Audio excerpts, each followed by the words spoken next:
자, 오늘 내가 들려줄 이야기는 이 국가 권력기관과 그 공무원, 기업, 그리고 이들 뒤에 있는 엄청난 배후 세력들에 의해서 이 푸른 꿈을 철저하게 짓밟힌 한 젊은 사업가의 이야기를 들려줄 거야. 뭔데? 이 이야기는 2010년 지금은 한중무역의 요충지이자 동북아물류의 허브로 성장했던 평택항에서 시작을 해. 이 이야기의 주인공인 젊은 사업가는 이성열 대표라는 사람이야.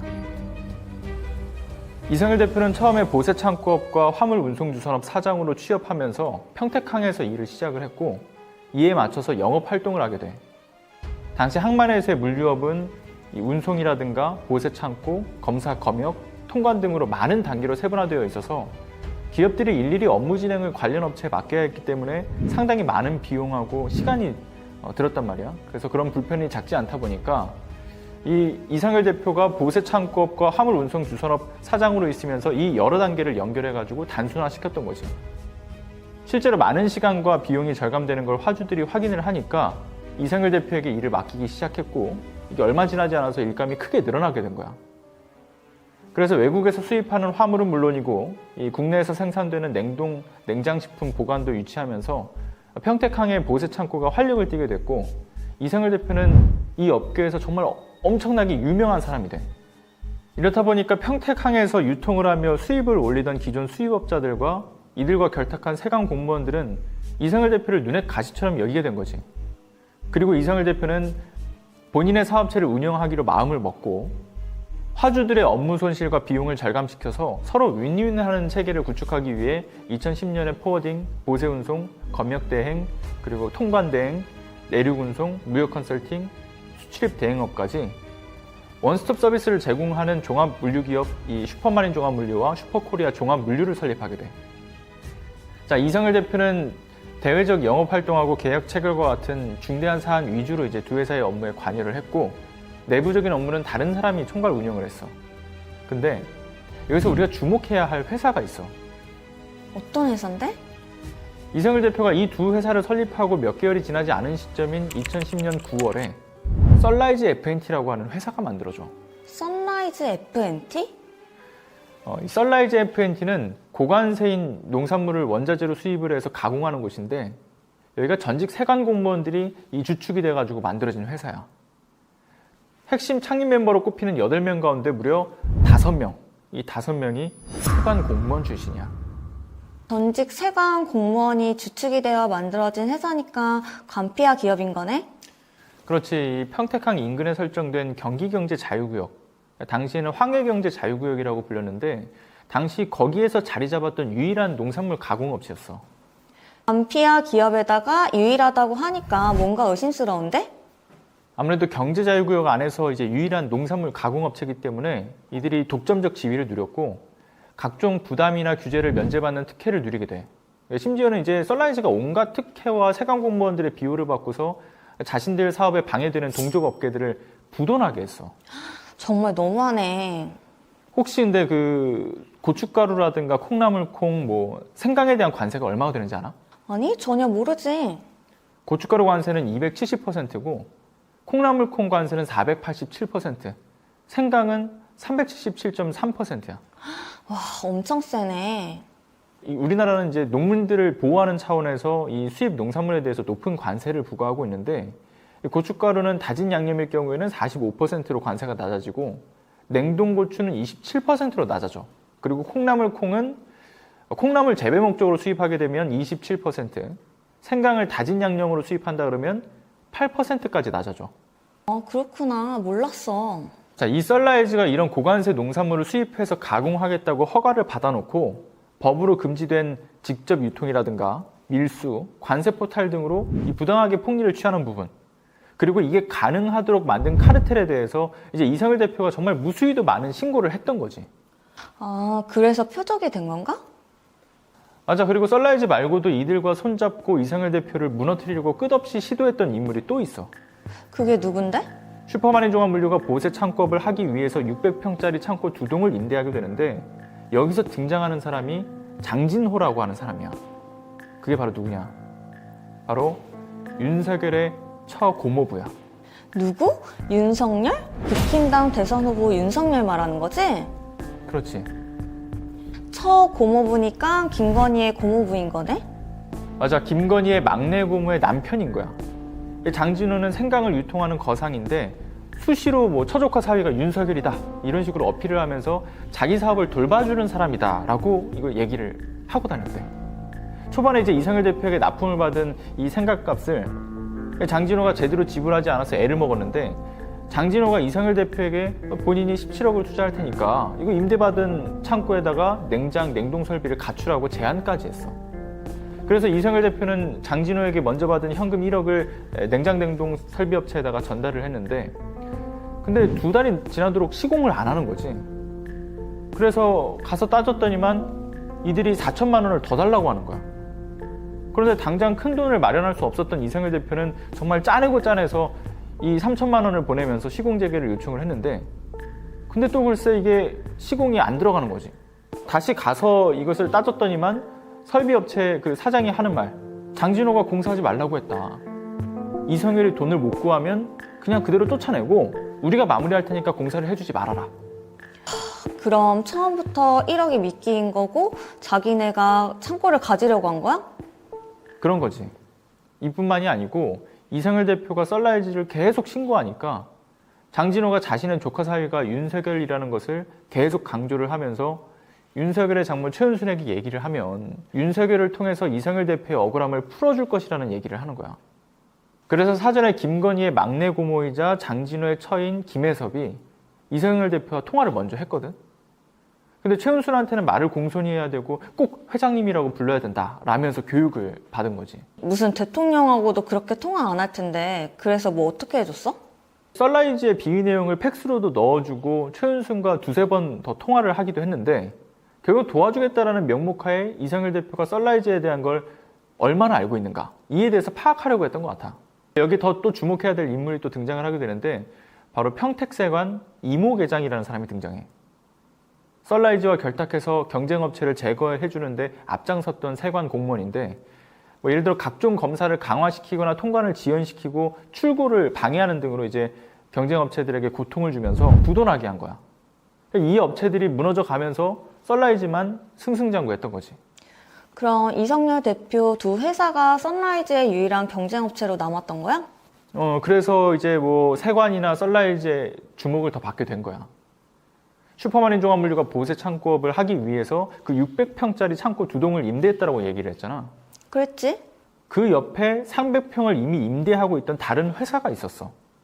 근데 평택세관 이모계장의 집요한 방해로 결국 도산이 되고 말았는데, 이 회사가 콩나물 재배 공장을 만들려고 이 평택세관의 인허가를 받는 과정에서 이상열 대표가 도움 준 걸 트집 잡아서 이 도산된 회사를 인수하라고 협박을 하는 거지.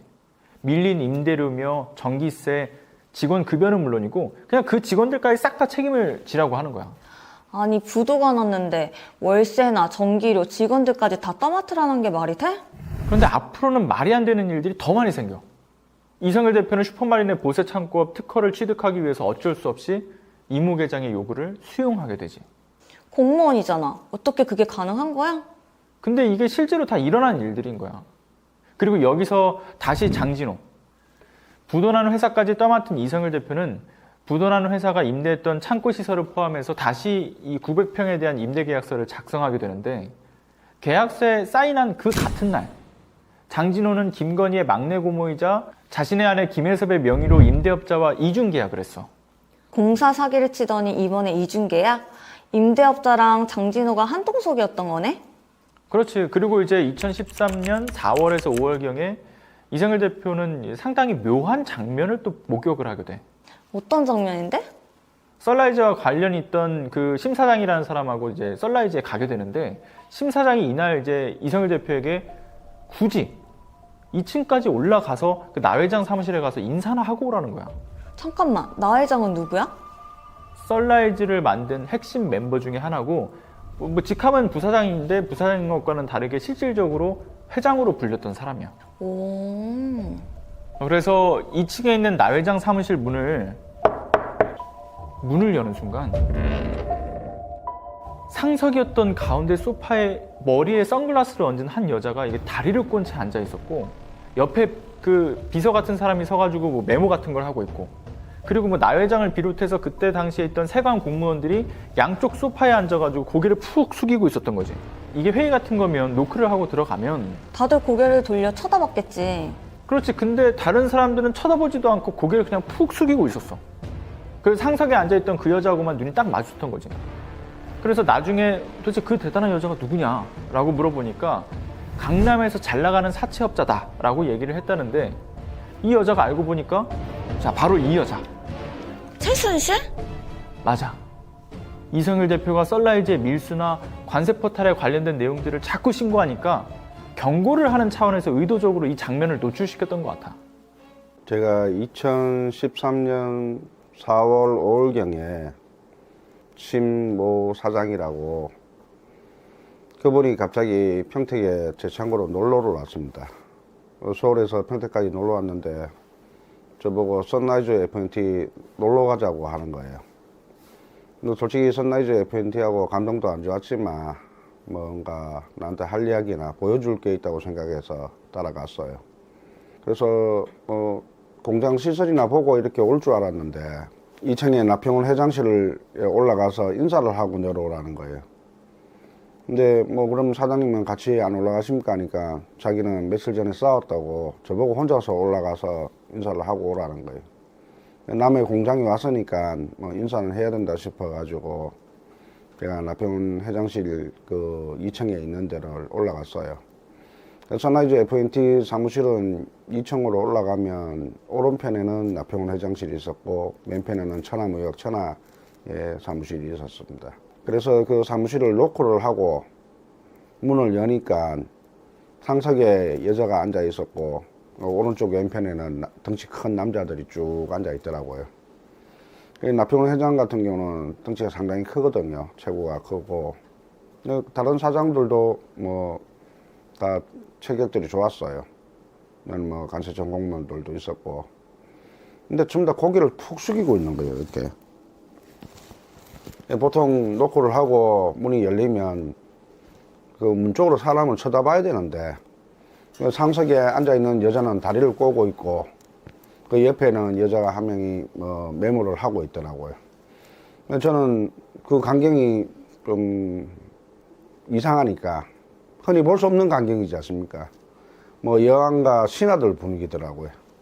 놀래가지고 한참 그 여자를 응시를 했어요. 쳐다보고 그 여자를 저를 보고, 근데 좀 뭐 세다, 기운이 쎄하다 싶어가지고 내려왔어요. 실례했습니다 하고 내려오고, 그 심한수 사장한테 아니 저 2층에 여자가 앉아 있던데 누구냐니까 강남에 사채하는 여자라고 이야기를 하는 거예요. 그리고 매스컴에서 보니까 이제 최순실이더라고요. 최근에 제가 최순실 관련돼가 2016년 12월 5일 날 국민신문고로 선라이즈가 최순실과 관련이 되어 있다고 신고를 했어요. 그때 이제 평택 가세청 그리고 식물공약소 식약청, 평택시에도 제가 신고를 했거든요. 그러고 나니까 대하 안시라는 데가 접근을 했어요. 대하 안시는 그 박수홍 회장과 박수홍 회장 와이프가 꼭 최순실처럼 생겼어요. 나이대도 비슷하고 관리가 잘 돼 있고. 그러면서 제가 지금 재판받고 있는 1358, 1359 사건을 이제 이렇게 겪고 있는 거예요. 근데 그 대하 안시의 김용균 전무나 이동건 상무가 중국에서 저랑 술을 한잔 먹으면서 이제 이야기를 했는데, 최순실하고 미얀마에서 뭐 항 엑스레이 사업을 추진을 했다 하더라고요. 제가 생각하기에는 이게 국정농단 세력 뭐 윤석열이나 최순실급 돼야 이런 거를 뒤에서 보호를 할 수 있다고 보거든요. 실제로 수많은 경찰, 검찰 신고를 하는데 사건들이 다 덮이는 걸 보면서 이게 웬만한 권력 아닌다면은 절대 이렇게 뭐 10년 가까이 할 수 없는 부분이라고 보고 있거든요. 또다시 평택 세관과 식물 검역소, 썬라이즈나 자회사인 천하무역 등이 수입하는 이 종자형 생강에 대해서는 신속하게 검역 합격을 내려서 통관을 시키는 반면에, 이성일 대표의 슈퍼마린과 슈퍼코리아가 수입하는 종자용 생강에 대해서는 뭐 이유 없이 검역하고 그 검사를 지연시키거나 심지어 썰라이즈와 똑같은 그 수출 공장에서 더 품질이 좋은 이 종자용 생강을 수입하는데도 계속 불합격 판정을 내리면서 방해를 했어. 특히 이모 계장은 주변 사람들한테 이런 얘기를 하고 다녔대. 슈퍼마린은 반드시 망하게 하겠다. 이거 그냥 공공연하게 이걸 떠들고 다녔다는 거야. 그리고 여기서 또 다른 빌런이 등장을 해. 이거 농심인데? 태경논산? 자, 태경농사는 농심의 자회사야. 아, 여기 라면 스프 만드는 곳이지? 그렇지. 이제 양념, 스프, 간편식 제조를 하는 곳이고 농심의 주력 제품인 뭐 라면 스프라든가 이런 핵심 부재료를 제조하고 판매하는 회사야. 오늘 대기업이네. 태경농산의 관계자들이 찾아와서 농심과 태경농산 그리고 관계사들이 이 평택항을 통해서 수입하는 농산물을 보관할 창고로 이 슈퍼마린의 보세 창고를 이용하겠다라는 제안을 했어. 대기업이니까 아무래도 화물량도 엄청날 거고 나 같으면 큰 기회라고 생각했을 것 같아. 그렇지. 이제 이성일 대표도 그렇게 생각을 했던 거지. 이 슈퍼마린이 보유한 창고로는 이 엄청난 양의 화물을 소화할 수 없어서 다른 창고를 알아볼 정도였어. 그러다가 아산에서 냉동 냉장 창고를 보유하고 있던 한 회사가 자신들의 창고가 보세 창고업 특허가 날 거니까 자기들 창고를 임대해서 사용을 해달라라고 요청을 했어. 회사도 뭔가 좀 쎄한데?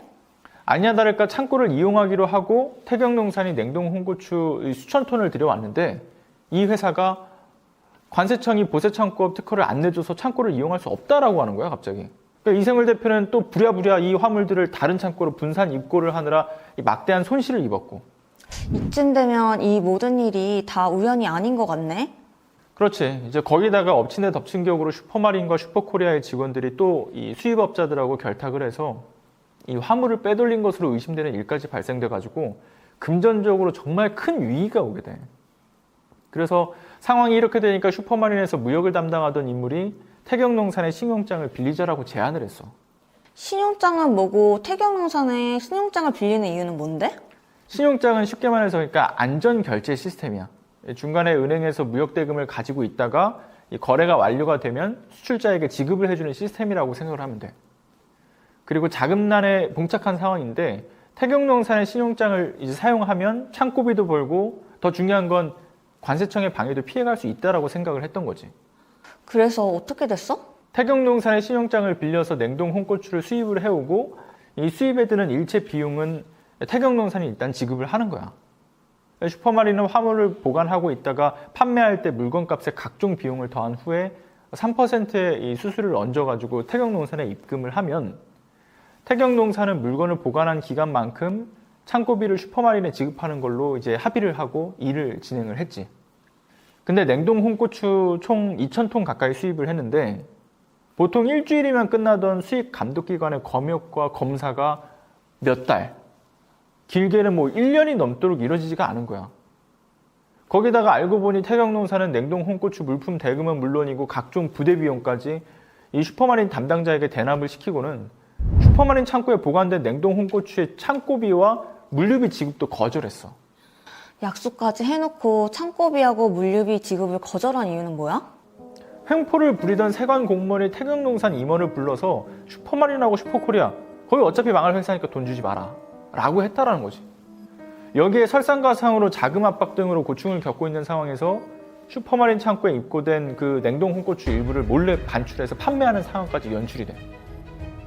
거기에 태경농산은 슈퍼마린의 손해배상을 청구해서 더 큰 위기가 왔던 거지.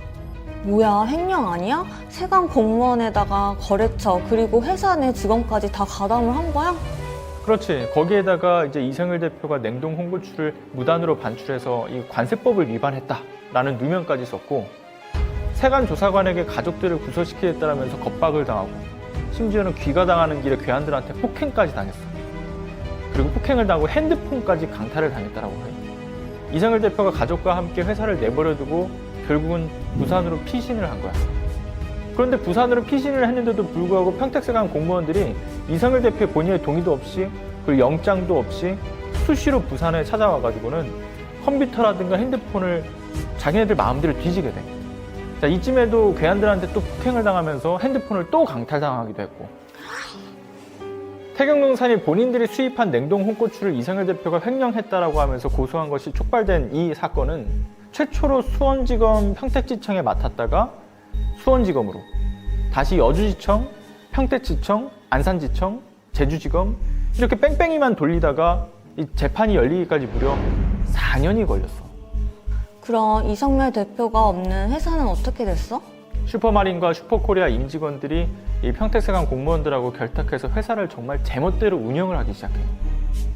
이상열 대표가 관세법 위반으로 기소되면서 평택세관은 마치 기다렸다는 듯이 이 슈퍼마린의 보세창법 특허를 취소했고, 결과적으로 슈퍼마린, 슈퍼코리아 모두 저들의 계획대로 이제 폐업을 하게 됐어. 근데 여기서 그친 게 아니야.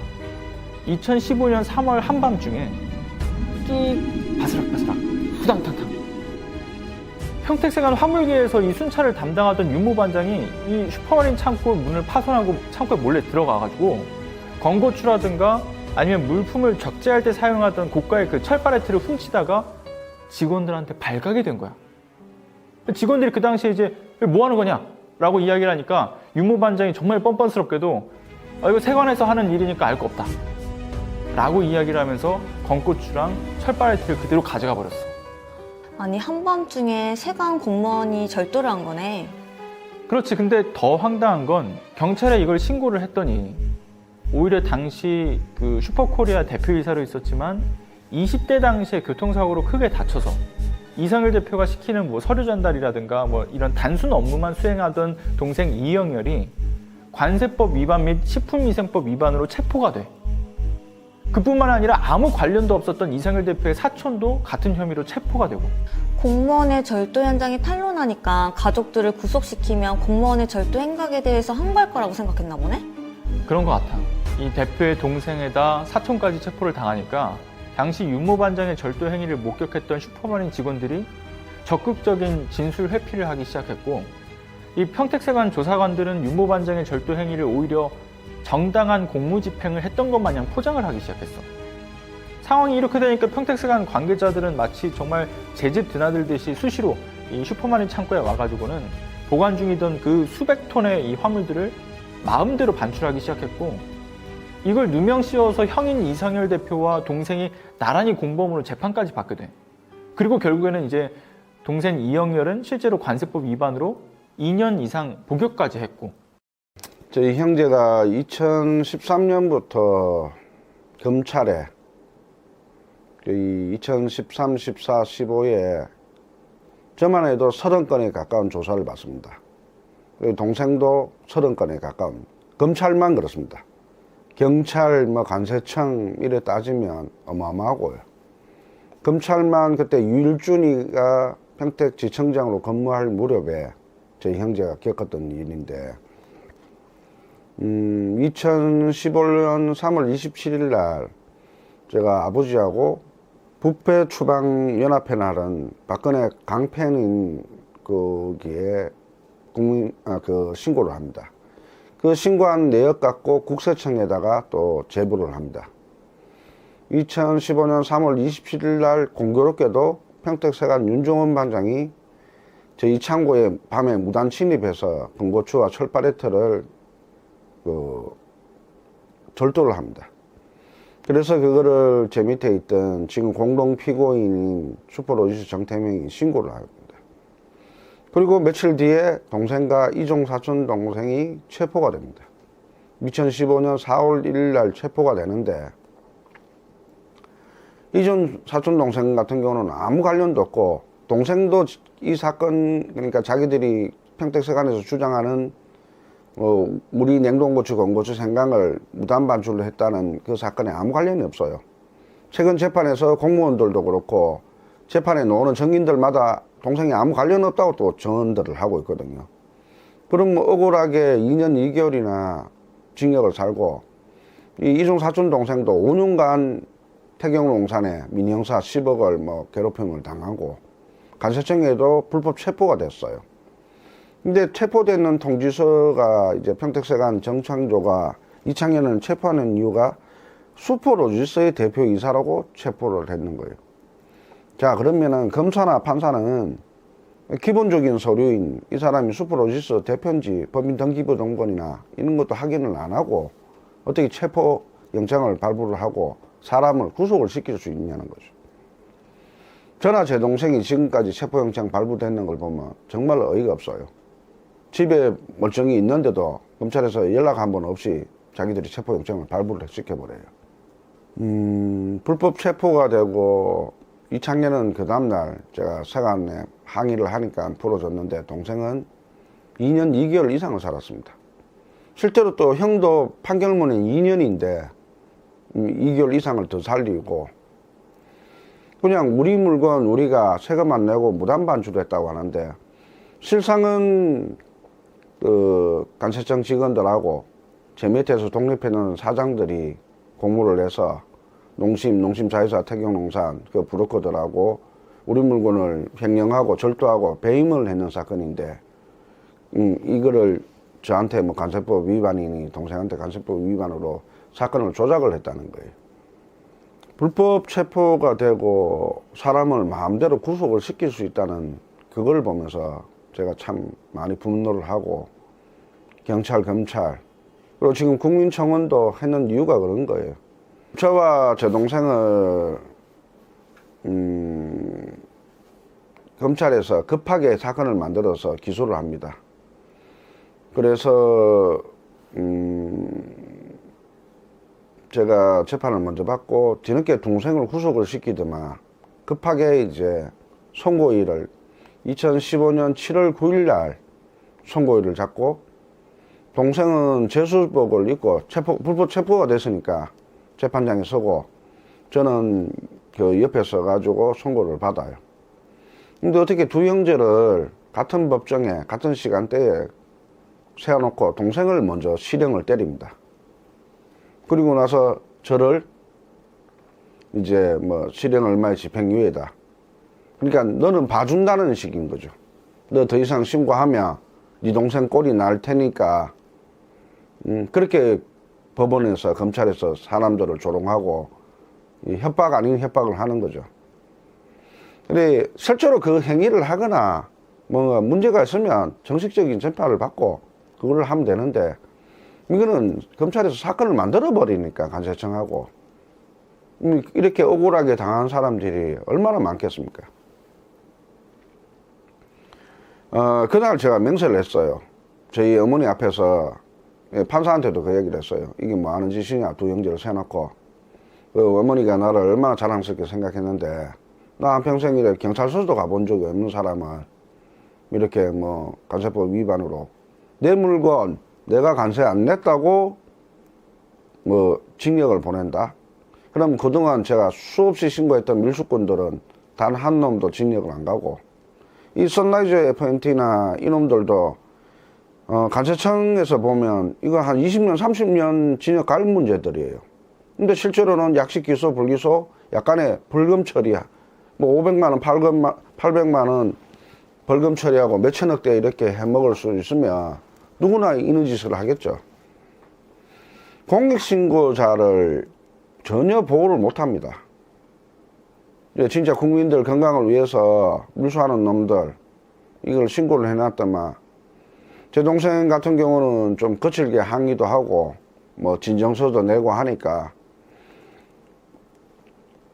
어떻게 사건을 날조해서 만들어서 같은 법정에 두 형제를 세워가지고 그런 판결을 내릴 수 있는지 그 판사나 검사들 제가 앞으로 다 고발을 할 거거든요. 그럼에도 이상일 대표는 굴하지 않고 썬라이즈와 세관 공무원들의 비위 행위를 경찰과 검찰, 관세청, 언론사 등에다가 이제 진정을 넣고 고발을 하기도 했지만 2016년 경기남부경찰청이 연락해왔던 유일한 수사기관이었어. 다른 기관에 진정하고 고발을 넣은 건 다 무시된 거야? 그렇지. 그럼 경기남부경찰청이 연락을 해와서 어떻게 진행이 됐어? 이상일 대표가 평택세관과 썬라이즈와의 유착관계를 누구보다 잘 알고 있었기 때문에 이렇게 수사가 빠르게 진행이 됐고 평택세관에 대한 압수수색까지 했어. 관세청에서는 평택세관을 감찰까지 하면서 급물살을 타긴 했는데 탔는데 또 뭐가 잘못된 거야? 관련 평택세관 공무원이 자살을 하면서 수사가 중단돼. 어머. 그런데 이것만 있는 게 아니야. 이성일 대표가 국민신문고를 통해서 썬라이즈에 대한 신고를 해왔는데 그게 당시 법무부에서 반응이 온 거야. 그래서 법무부가 해당 신문고 내용을 서울중앙지검에 이첩을 시켰는데 당시 서울중앙지검장은 지금의 국민의힘 윤석열 대선 후보, 그리고 서울중앙지검에 이제 이첩이 되었던 이 신문고 내용은 서울중앙지검 2차장 검사에게 배당이 되는데 당시 2차장 검사는 또 누구냐? 박찬호 현 광주지검장. 윤석열의 칼로 불릴 만큼 윤석열의 핵심 참모로 불렸던 검사야. 이것도 불길한데? 고발인 조사가 단 한 번도 없었어. 그리고 당시 중소벤처기업부에도 민원이 들어갔는데 평택경찰서에 해당 내용이 최초로 접수가 된 거지. 근데 검찰 송치는커녕 오히려 해당 민원을 평택세관으로 이관을 시켜버려. 아니, 평택세관 공무원들이 유착되어 있는 사건인데 해당 기관으로 이관시키면 처리가 제대로 돼? 선생님 건수가 총 2개 나오는데 하나는 평택세관 같고 저희 자체적으로 종결했던 거거든요. 이렇게 지금 2건이 있어요, 선생님께. 제가 고발인 조사 받았는 게요. 예. 그러면 그 결과는 그러면 어떻게 알 수가 없습니까? 어떤 거에 대해서요? 평택세관 간 거? 예. 아니면 이거는 거기 여쭤보셔야 돼요. 저희는 여기서 지금 최종 결과가 평택세관으로 간 것밖에 안 뜨거든요. 그러면은 평택세관에서 협조를 안 해주면 어떻게 돼요? 안 해줄 이유가 없어요, 선생님. 아니 이게 썬라이즈라는 회사와 평택세관을 고발하는 건이거든요. 원래 검찰로 갔어야 되는데 평택세관으로 이간 데가 이것도 박영선 장관님이 특별히 그 자료를 내려줘가지고 이렇게 접수가 됐거든요. 접수가 안 되다가.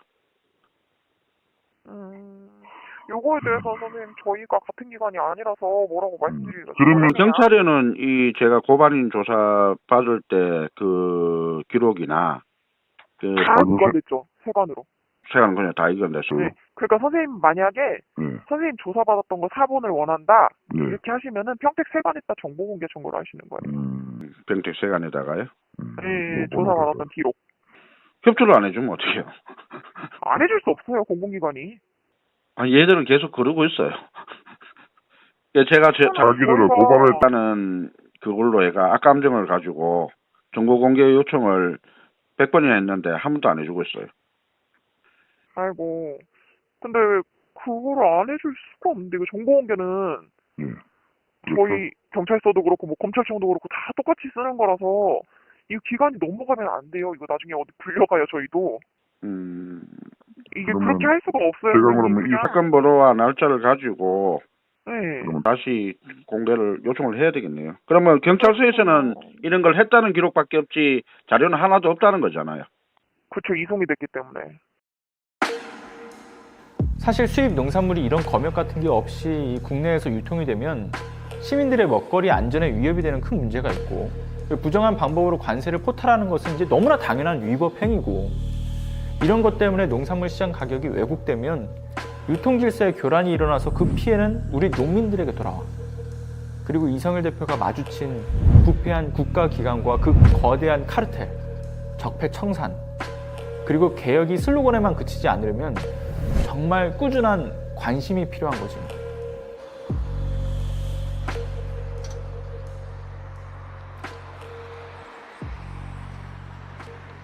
이 사건은 2017년도에 대하 INC 푸른건강이라는 업체로 종자용 생강이 들어왔는데 그것을 제가 무단 반출을 했다, 박스 가리를 해서 무단 반출을 했다고 그렇게 기소한 사건입니다. 근데 오늘 검사가 2년을 구형을 했는데 참 어이가 없었습니다. 지금 보면 아까 변호사님께서도 말씀하시다시피 검사는 증거서류 하나도 안 내고 그냥 A4 용지로 평택세관이나 식물검역소에서 제출하는 그 용지 하나로 지금 저를 기소를 했는 거거든요. 이 수입 화물이라는 것은 BL 번호가 있고 거기에 마스터 BL 그리고 라이브 노티스 무역 서류들이 되게 많습니다. 많은 무역 서류들을 제출을 하고 그 다음에 그게 실질적으로 대하 IC 물건인지 푸른건강 물건인지 아니면 저는 평택세관에 조사를 받을 때 푸른 농산 물건이라고 조사를 받았거든요. 그것 또한 오늘 뭐 증거를 제출을 했는데 전혀 하주가 틀린 물건에 대해서 그러니까 물건을 특정을 짓지도 않고 화물을 그렇게 기술을 한다는 자체가 공소장 자체가 허위라는 것은 그냥 쉽게 말해서 우리 같은 일반 사람들 말하기는 그냥 뻥이라는 거예요. 제가 2011년 7월 달에 윤석열 청와부 장진우한테 공사 상의를 당하고 평택 세관 계장한테 이렇게 작업을 당하면서 그거를 신고하면서 뒤에 뭐 관세청 고위직 등과 검찰, 특히 저랑 제 동생을 각각 30건에 가까운 검찰 조사를 받게 했는데 당시에 이제 그 사건이 이루어질 때 율준 지청장이었거든요. 율준 지청장은 저 말고 다른 업종의 사장님을 억울하게 구속을 시켜가지고 얼마 전에 뭐 뉴스타파에도 방영이 되었고 이런 식으로 죄 없는 사람들을 그러니까 선라이즈 밀수하는 사람들을 보호하기 위해서 검사와 관세청과 결탁되어 있는 사람들을 보호하기 위해서 죄 없는 사람들을 죄를 만들어서 이렇게 한다는 거는 아까 마지막으로 뭐 할 말 없냐고 할 때 제가 하도 어이가 없어가 할 말이 없다고 했어요. 자, 법을 공부하는 사람들은 정확하게 증거를 가지고 그 증거에 의해서 이렇게 해야 되지 이게 뭐 하는 짓인지 모르겠습니다. 그래서 제가 오늘 결심을 했어요. 오늘 집에 가면 공수처에 이때까지 평택 검찰에서 저랑 제 동생한테 사건을 만들었던 검사들, 지검장들 공수처에 다 접수를 할 겁니다. 지금 이미 윤석열 같은 경우는 선라이즈 FNT와 천호원 관세청장 이렇게 사건 무마를 했다고 직무유기부터 해가지고 제가 공수처에 고발을 했는데 지금 대검으로 넘어갔는데 수사도 안 하고 있거든요. 억울한 일이 너무 많은데 제가 검사의 거의 무책임하고 의의 없는 뭐 구형을 보면서 예전 제 동생을 저런 식으로 이렇게 구속을 시켰구나. 또 동생이 2년 2개월이나 징역 살고 나왔는데 지금 와서는 법정에 오는 정인들마다 동생은 또 아무 관련이 없다고 이야기를 합니다. 심지어 그거를 2번이나 고발했는 평택세관 윤 반장은 동생이 또 관련이 없다고 또 진술을 하고 있고요. 애들 장난하는 것도 아니고 법 공부를 했으면 법으로 제대로 하든가 왜 검사가 소설을 쓰고 있냐고요. 증거를 제출을 하면서 법대로 하라는 거예요. 증거 하나 제출 못하면서 뭐 구형은 2년을 내려달라, 뭐 벌금 1억 천 얼마를 내달라. 아니 검사 수사할 줄 모릅니까? 자금 추적하면 누가 돈 가져갔는지 나오고 이때까지 18명의 뭐 정인들이 나와서 다 이야기를 하고 있는데 내가 죄가 없다고 미리 날 구속시키기 위해서 판을 짰다고 이야기를 하고 있는데 저 수원에서 온 박삼녀입니다. 저는 이 재판을 참석하게 된 건 이생열 대표님의 너무너무 억울한 소식에 저도 좀 참석하고자 왔는데 승소를 하기를 간절히 기원하는 마음입니다. 고맙습니다. 네, 조국일보의 강성 기자입니다. 2020년 8월 7일 제가 오전으로 기억을 합니다. 그 이성열 대표와 첫 통화를 시작으로 지금 17개월, 그러니까 1년 5개월 정도 지금 재판에, 모든 재판을 참여를 했습니다. 근데 제가 이제 드리고 싶은 말씀은 어떤 피해자나 어떤 이성열 대표의 편을 들기보다는 그래도 기자로서 그 재판부에 제출된 그 증빙 자료와 서류를 봤을 때 일반적이고 객관적인 내용들을 우리가 검토를 해서 파악을 해야 되는데 거의 모든 자료들이 만들어진, 그러니까 일반적이고 객관적인 자료가 아니에요. 그러니까 저도 재판을 좀 많이 해봤는데 특히 세관 쪽에서 만들어 놓은 자료들은 거의 뭐 허구에 가깝습니다. 심지어 단적인 예를 하나만 들어드리면 우리가 일일 하루에 소화할 수 있는 양이 밥 3끼 정도 있지 않습니까? 좀 특이한 모 인사, 강호동 씨 같은 경우는 10끼도 먹을 수 있겠지만 하루에 100끼를 먹는다는 건 불가능한 얘기거든요. 이게 일반적인 얘기예요. 그런데 지금 이 재판부에 제출된 서류들을 보면 하루에 뭐 1000끼를 먹었다는 내용들이라든지 뭐 예를 드는 겁니다. 그런 내용들이 빗대어서 설명을 드린 건데, 그런 내용들로 봤을 때 무죄를 벗어나서 무죄이기 이전에 누군가가 이제 음모론과 누군가가 이제 음해한 내용들이라고 저는 굳게 믿고 있고요.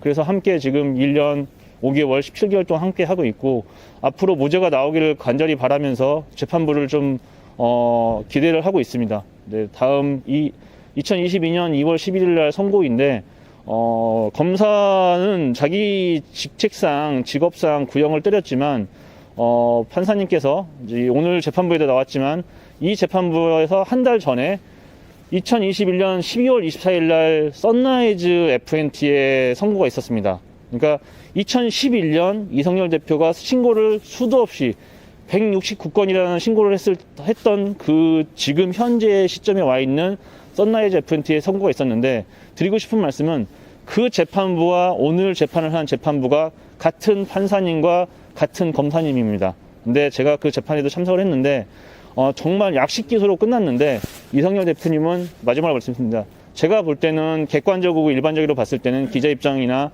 인간적인 면에서 봤을 때 무죄가 맞고요. 그렇지만 재판부가 어떻게 판단할지는 한번 함께 여러분께서 지켜봐 주셨으면 하고요.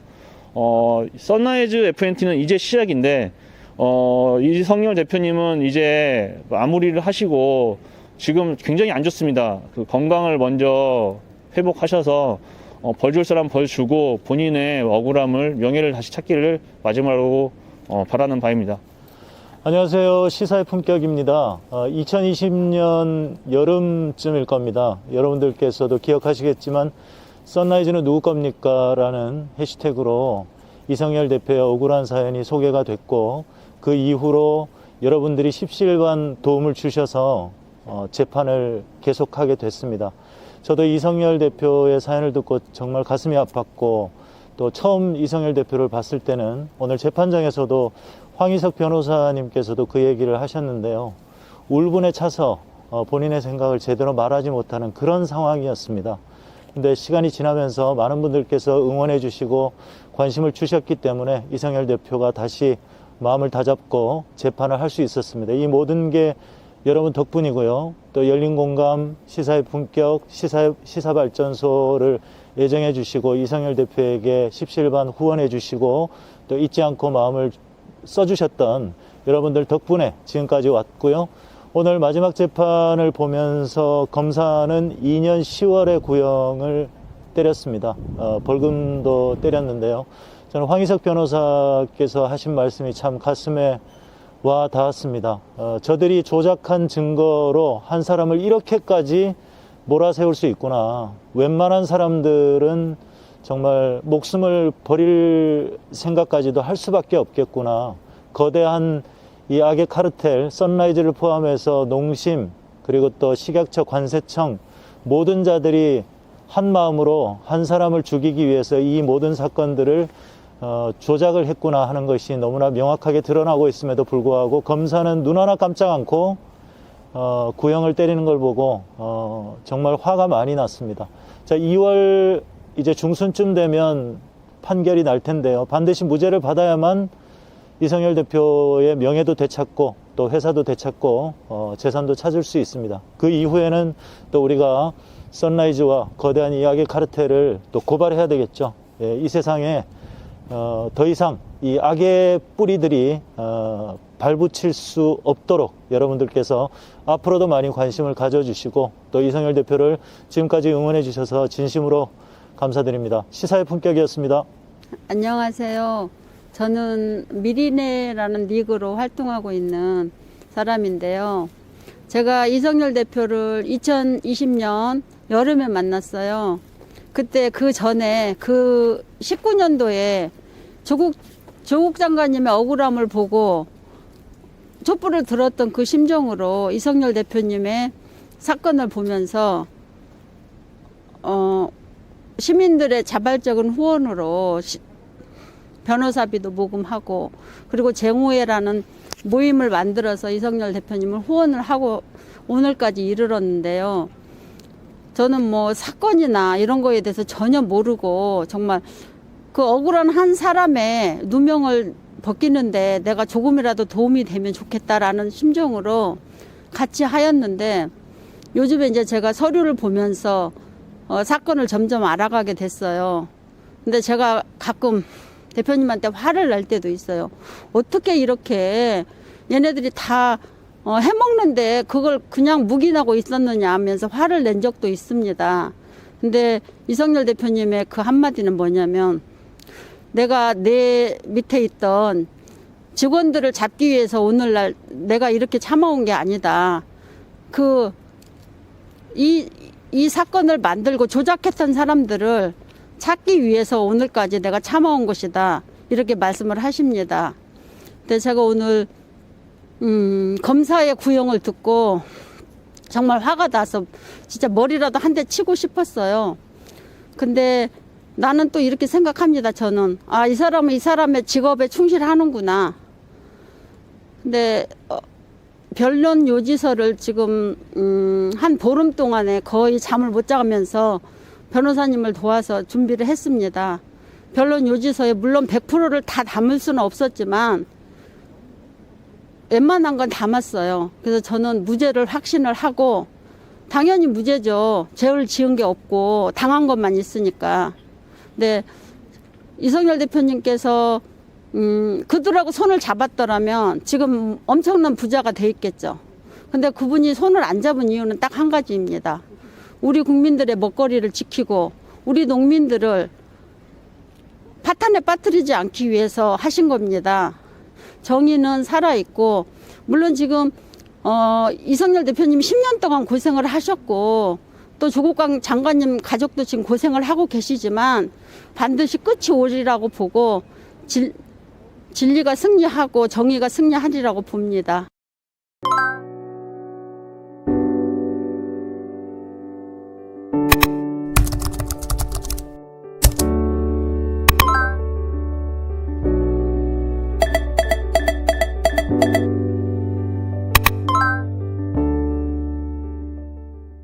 안녕하세요. 시사발전소 소장 한지입니다. 시사발전소는 진실을 찾는 민주언론으로서의 역할을 다하기 위해서 다양한 방법으로 활동을 이어나가고 있습니다.